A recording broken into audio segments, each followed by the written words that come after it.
Multiple threats to Indian airliners, which has caused this meeting with the Civil Aviation Minister, who has been briefed by officials. We're talking about Mohan Naidu, who held that high-level meeting.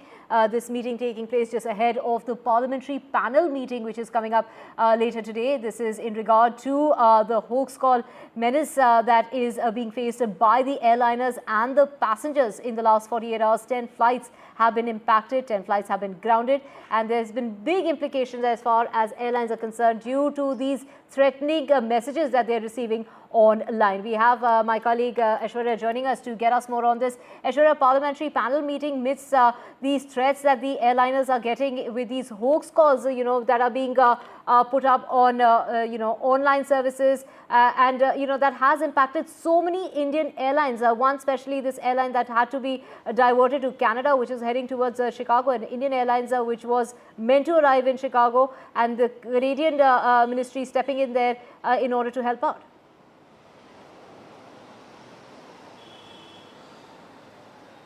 Well, the Civil Aviation Ministry has jumped into action, and since morning there are several meetings that have taken place.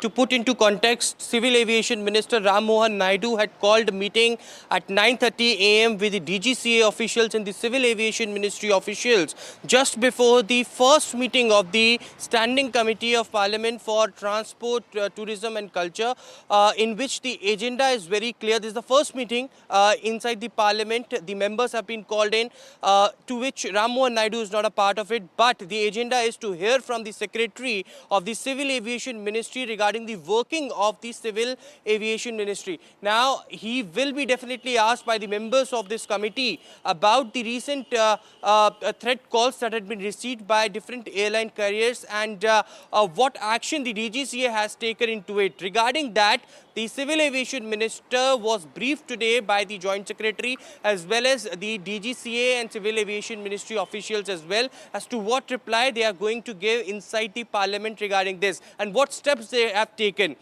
Shortly after that, of course, we all know that there is a cabinet meeting happening at 7 LKM. So Mohan Naidu, being a part of it, had left for it. But the Joint Secretary and the Secretary will be present inside the Parliament where we are reporting from, and he will be giving a detailed reply to the members of the Parliamentary Standing Committee for Transport regarding the recent hoax calls. Of course, the DGCA and the Civil Aviation Ministry sources have told us that they had prepared a detailed reply in which they have stated those carriers who have received such hoax calls had given only clearance after they had screened the passengers, and the clearance had been given by the local agencies and the people who had been given a chance to investigate into it. And later these airline carriers had given clearance to fly. But how they will be stopped from where these threat calls are being received is a part of investigation which is currently going on, and all of this will be briefed today inside the Parliament to the Parliament Standing Committee. On the other side, we are also getting information that Civil Aviation Minister had called another meeting in the afternoon with the airline carriers regarding the recent hoax calls, and they will be asked about what action they are taking, and a joint plan will be prepared to stop these threat calls which are being received recently by different airline carriers in different zones of the country.